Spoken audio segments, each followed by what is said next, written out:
What's going on, guys? It's Investing Hustler here. And today we have lots of news.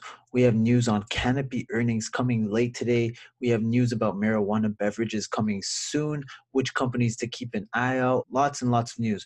But before we get started, once again, I'm going to ask you guys for your help. I have 6 of my logos here. So last time you guys helped me, you chose between these two, the Investing Hustler with the diamond and Investing Hustler without the diamond.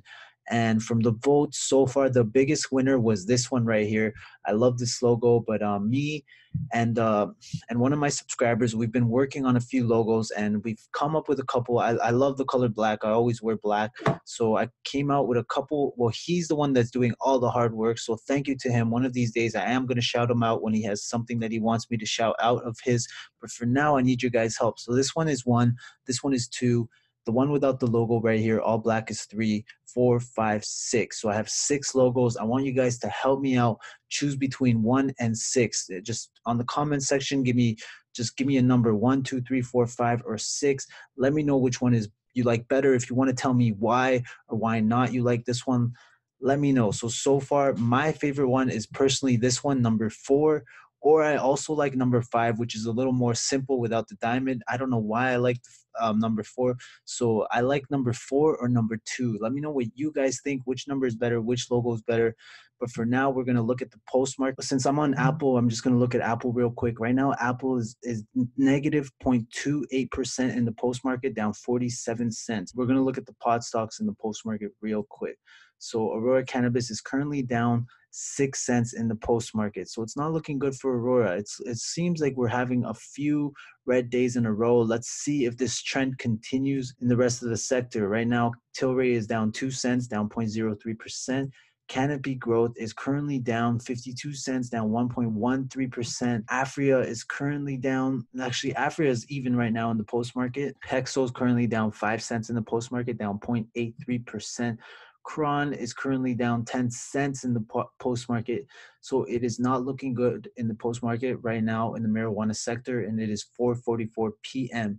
So maybe I'll try to look at the post market one last time before I end this video. So first, let's look at Canopy growth earnings due late as Canada pot market share seems strong. I think they made a mistake. Share, they meant to say seem strong, but it says seen strong. So the Canadian pot producer Canopy Growth reports fiscal third quarter earnings after the close, likely offering more details on the state of Canada's four-month-old shortage-plagued legal, likely offering more details on the state of Canada's four-month-old shortage-plagued legal recreational market. Canopy Growth stock fell, along with most marijuana stocks, but is working on a buy point. So Canopy Growth earnings. So estimates is a 15% per share loss, or 20 cents when converted to Canadian dollars, deeper than the loss from a year ago. Sales are seen near quadrupling to 66 million, or around 88 million Canadian dollars. The results are coming after the close. So if you guys want to check out this article, you guys can type in Canopy Growth earnings due late as Canada pot market shares seen strong. So let's just move on to the next one, which is Cannabis Beverages coming soon. Which of these 4 brands will be on store shelves first? So Mugglehead says Cannabis Beverages are going to be the talk of 2019, with Canada set to legalize edibles and the U.S. recently passing the Farm Bill. Both sides of the border expect to see a flurry of activity surrounding beverages this year. Here are 4 companies to watch as the beverage market starts to take off. Since securing its deal with Constellation Brands, all eyes have been on Canopy Growth and what it plans to do in the beverage space. Thus far, the companies have been tight-lipped around any potential beverages. However, given the Constellation invested in Canopy Growth back in late 2017, it would be shocking if the two hadn't made progress on cannabis-infused beverages since then. But Canopy Growth has been making moves to suggest it is getting ready to ramp up for something big. Last month, it secured a hemp license with the state of New York and announced it was going to set up operations in the state as well. Recently, it also announced it would be injecting an additional Canadian 30 million into Canopy Rivers, its investing arm. A few weeks prior to that, Canopy Rivers had made an equity investment in a company called Herbert. Herbert is involved in the edibles and cannabis beverages market and could open up many opportunities for the cannabis giant. So I'm just going to name the other companies in this article. The other one is Alkaline Water Company. Another company is New Age Beverages Corp. And then the next company is Tilray, a bit of a latecomer to the beverages games, but Tilray could prove to be a formidable opponent. The company announced with NBEV, ticker symbol BUD, back in December was the first big sign that it was serious about getting into beverages. However, since then, it's gone on to make an even bigger move. The company announced earlier this month that it was bringing on executives into its leadership team that have strong backgrounds working for big beverage companies such as Starbucks, Nestle, Coca-Cola, and Diageo. However, so let's move on to the next article, which is cannabis stocks you can't afford to miss. So I'm just going to name these companies of cannabis stocks you can't afford to miss. One of them is Clean Spark Inc., ticker symbol CLSK. The other one is the Green Organic Dutchman, ticker symbol TGOD, TGODF, or TGOD if you're in Canada. Cronos Group, which is CRON, Canopy Growth Corporation, which is CGC, or ticker symbol WEED, and Organogram, which is ticker symbol OGI in Canada, or OGRMF. If you want to read this full article, check out Cannabis Stocks You Can't Afford to Miss. So now let's move on to another article, which is what Aurora Cannabis Q2 update could mean for canopy growth. So one thing is dazzling sales growth. Aurora's Q2 revenue skyrocketed by 363% compared to the prior year period and jumped 83% over the previous quarter. I think the details for where the growth came from bode very well for canopy growth. More than 41% of Aurora's Q2 revenue came from the sales of recreational pot in Canada. That's revenue the company didn't have at all until last quarter. However, the total would have been even higher were it not for the limited production capacity. Aurora's revenue growth should be a pretty good indicator of what to expect in Canopy's Q3 results. If Canopy sales growth is in the ballpark of what Aurora achieved, the big marijuana producer could be looking at Q3 revenue of well above 40 million in Canadian dollars, or more than 30 million. So number two, huge market share. Aurora reported that it had the market share of around 20% in the Canadian recreational marijuana market in the period ending of December 31st. That's a strong performance. The company had stated a few months ago that it estimated that it was capturing around 30% of the sales in the important Ontario market in the early days of the launch of the recreational marijuana market in Canada.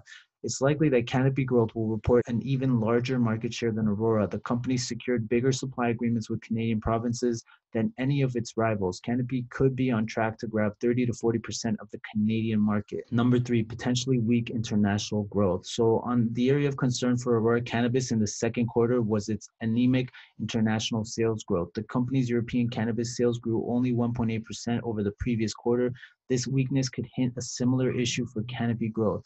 Canopy reported that sales of medical cannabis in Germany generated 10% of its total product revenue in its second quarter, which ended up on September 30th. That's a higher percentage of total sales than Aurora made in the international markets in its latest quarter. However, Canopy Growth CEO Bruce Linton talked about some issues in the German market in the company's Q2 conference call in November. Linton said that Canopy experienced a bit of distraction in our medical customers and a couple of hiccups of getting the normal run rate to Germany. Based on Aurora's results, Canopy's problems from Q2 might have extended into Q3 as well. So I'm just going to read all these points. Number three, potential weak international growth. Canopy Growth CEO Bruce Linton talked about some issues in the German market in the company's Q2 conference call in November. Linton said that Canopy experienced a bit of a distraction in our medical customers and a couple of hiccups of getting the normal run rate to Germany. Based on Aurora's results, Canopy's problems from Q2 might have extended into Q3. So number four, dominance among its peers in the US. So in January, Canopy revealed that it had secured a license in New York State to process and produce hemp. The company also said that it plans to invest between 100 million to 150 million to develop large-scale production capabilities for hemp extraction and manufacturing in the US. Whatever Canopy has to say about its US strategy, when the company provides its Q update, it's clearly ahead of Aurora and other rivals. So the clock is ticking. Overall, the information provided by Aurora should translate to good news for Canopy Growth when the company announces its results. I think the market is anticipating this, with Canopy shares moving a little higher since Aurora's update, even though Aurora's stock has slipped some. We'll know for sure very soon. The clock is ticking until Canopy updates investors on its Q3 performance Thursday evening. So here's another interesting article. I'm just going to read the title and maybe brief some points of it. If you guys really want to check it out, just type this in on Google. The scary number in Aurora Cannabis earnings reported you overlooked. So yes, I'm not going to read this article, but if you guys want to check it out, it's a pretty interesting article. It is by the Motley Fool. Some of you guys might not like it, so that way I'm not going to read it if you don't like it. But if you like it, just type this in and you guys could check out this full article. I'm going to end this off with Khiron Life Sciences. This article was sent to me by Neurosis, and Neurosis is the #1 Kiran fan in the world. So Khiron Life Sciences, the Latin American cannabis king. So Kiran has gained 100% since December 2018 on the back of its Mexican entry and partnership with Dixie Brands.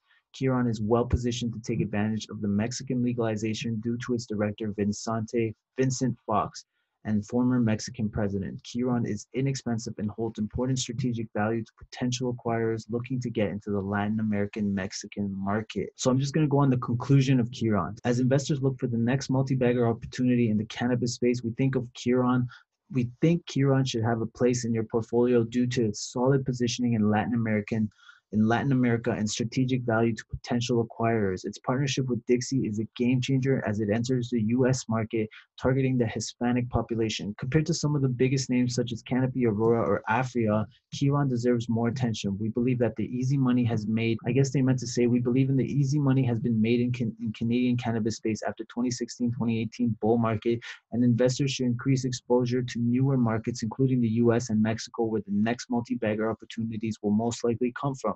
With Mexico heading down the path of legalization, it looks awfully like Canada in 2015 when Trudeau was elected on the back of his promise to legalize cannabis. Looking at what happened to Canadian cannabis stocks in 2015, Kiran looks very promising from a risk and reward perspective. You guys could read this full article if you want. That's Khiron Life Sciences, the Latin American cannabis. Anyways, that's it for now, guys. I hope you guys enjoyed this video. If you did, don't forget to leave me a thumbs up. And if you're not subscribed, hit that notification bell and smash that subscribe button. I'll see you guys on my next video. Bye-bye.